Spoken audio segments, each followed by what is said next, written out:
একটা সময় ছিল যখন এরা কেউ কারো মুখ দেখতে চাইতো না।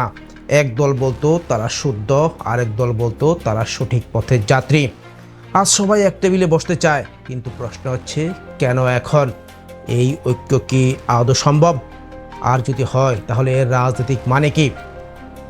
দর্শক, এই ভিডিওর শেষ পর্যন্ত আপনি থাকলে জানতে পারবেন ইতিহাসের এমন একটা মোড় যা অনেক কিছু বদলে দিতে পারে, এমন একটি চমক যা জানার পর আপনি নিজের চোখে বিশ্বাস করতে পারবেন না।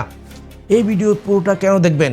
ইসলামী রাজনৈতিক দলগুলো আসবে কতটা শক্তিশালী হয়ে, ইতিহাসে তারা কখনো একসঙ্গে কতদূর যেতে পেরেছে, এবার যদি সত্যি ঐক্য হয় তবে তার প্রভাব কি হবে আগামী নির্বাচনে? জামায়াত আর ইসলামী আন্দোলনের পূর্ণ দ্বন্দ্ব এবার কিভাবে বদলাচ্ছে? এক ঐক্যের ভেতরে লুকিয়ে আছে এক ভয়ঙ্কর দ্বন্দ্ব, যা শেষ দিকে আমরা প্রকাশ করব। দর্শক, আপনি জানেন আপনার একটা ফলো, একটা সাবস্ক্রাইব, একটা শেয়ার এই ধরনের কন্টেন্টকে বাঁচিয়ে রাখতে পারে। সুতরাং ফলো, সাবস্ক্রাইব বা শেয়ার করে আমাদের পাশে থাকার অনুরোধ করছি।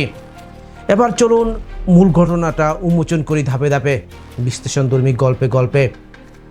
একটা সময় 1979 সাল, বাংলাদেশের ইসলামী দলগুলো প্রথমবার একসঙ্গে বসেছিল একটা প্ল্যাটফর্মে, ইসলামিক ডেমোক্রেটিক লীগ বা আইডিএল নামে। চেষ্টাটা খারাপ ছিল না, নির্বাচনে 6টা আসনও পেয়েছিল তারা। কিন্তু আপনি কি ভাবছেন ওই জোট কতদিন টিকেছিল জানেন?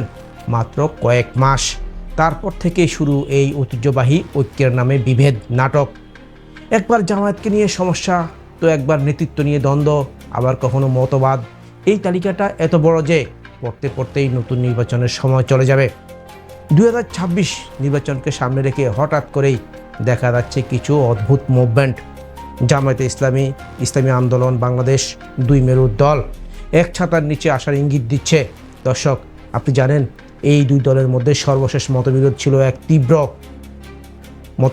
এত তীব্র যে তারা একে অপরের নাম নিতেও কুণ্ঠিত হতো। তবু এবার কিছু বদলাচ্ছে কারণ এই নির্বাচনে হয়তো আওয়ামী লীগ থাকছেই না। তখন ভোটারদের চোখ যাবে কোথায়? বিএনপির বিকল্প খুঁজছে ইতিমধ্যে অনেকে। আর সেই ফাঁকে ইসলামী দলগুলো চাইছে নিজেদের জায়গাটা আরও পোক্ত করে নিতে। কিন্তু আপনি কি ভাবছেন, এটা কি কেবল কৌশল নাকি দীর্ঘমেয়াদী ঐক্য? তাহলে ঐক্য হলে কি হবে? ভোট পড়বে কাদের ঘরে? ইতিহাস বলছে ইসলামী দলগুলো সর্বোচ্চ 14 থেকে 16% ভোট পেতে পারে। সরকার গঠনের জন্য সেটা যথেষ্ট নয়। তবে এবার একটা নতুন রাউন্ড এসেছে, তরুণ ভোটার। এই তরুণদের একটা বিরাট অংশ রাজনৈতিকভাবে নিরপেক্ষ, তারা আগের ভুল করতে চায় না।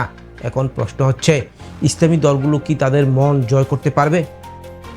ভিডিওর শুরুতে যে চমকের কথা বলছিলাম, এবার আসুন সেটা শুনি। দর্শক, আপনি জানেন জামায়াত ইসলামের ভিতর থেকে এখন গোপনে একটি বার্তা ছড়িয়ে পড়ছে। তারা নির্বাচনের জন্য 200+ আসনের প্রার্থী প্রস্তুত করে রেখেছে। অর্থাৎ মুখে তারা ভোটের কথা বললেও আসলে তারা একক নির্বাচনেই আগ্রহী। এমনকি ইসলামী আন্দোলনের একাধিক নেতা মনে করছেন জামায়াত তাদের শুধু ব্যবহার করছে। তাহলে প্রশ্ন হলো, এই ঐক্য কি আদৌ হবে? এই ঐক্যটা কি আদৌ টিকবে, নাকি অতীতের মতো আবারও একটা ঘোষণা দিয়েই বিভক্ত হয়ে যাবে তারা? আপনি কি ভাবছেন, এই দলগুলো সত্যিই রাজনীতিতে পরিবর্তন আনতে পারবে, নাকি এরা শুধু পুরনো বাক্যবন্ধের পুনরাবৃত্তি? কমেন্টে আপনার মতামত জানান, শেয়ার করুন এই ভিডিওটি, যাতে আরও মানুষ জানে এমন ঐতিহাসিক মুহূর্তের খবর। আর যদি আপনি এমন বিশ্লেষণ ও অজানা তথ্য পেতে চান তাহলে সাবস্ক্রাইব করুন এখনই, বা ফলো করুন এখনই। রাজনীতি শুধু সংখ্যা নয়, এটা বিশ্বাস, আস্থা এবং পরিবর্তনের গল্প। আর সেই গল্পে এবার এক চিরশত্রু একত্র হতে চায়, কিন্তু ইতিহাস বলছে ঐক্যের শিকড় যত না গভীর, বিভেদের শেকড় তার চেয়েও গভীর। তাই এই জোট গড়বে না ভেঙে যাবে, উত্তর সময় দেবে। তবে আপনার চোখ থাকুক আমাদের সাথেই সত্যান্বেষণের এই যাত্রায়। আজ এ পর্যন্তই, ধন্যবাদ।